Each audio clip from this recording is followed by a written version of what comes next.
يا أيها الذين آمنوا إن تنصروا الله ينصركم ويثبت أقدامكم.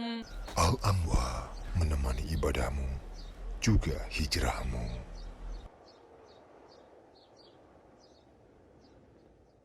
Kapan? Jadi memang kalau kita baca penjelasan para ulama terkait dengan kunut ya, kunut ini ada berbagai macam ya. Ada kunut yang disebut dengan kunut fi subuh, itu kalau kunut yang dilakukan di waktu subuh terus menerus itu dijelaskan oleh para ulama sesuatu yang tidak ada sunnah dan anjurannya, bahkan mungkin bisa kita katakan bid'ah.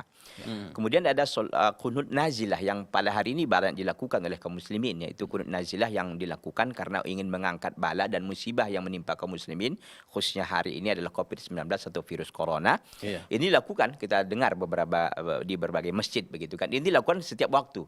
Ya, setiap waktu bisa dilakukan subuh, zuhur, asar, maghrib dan isya. Adapun kunut di waktu witir ini sebenarnya kan sholat witir bukan hanya ada di Ramadan.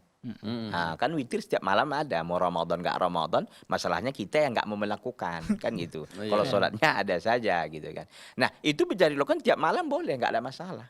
Nah, tiap masalah yang namanya kunut sholat witir itu dilakukan ada setiap malam, bukan hanya di waktu Ramadan. Masalahnya kadang-kadang imam melakukan, kadang-kadang tidak, kan itu. Iya.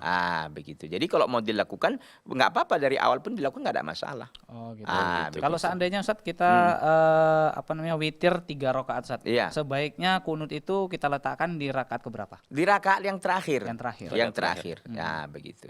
Oke, terima kasih banyak Pak Ustadz. Alhamdulillah. Ini ada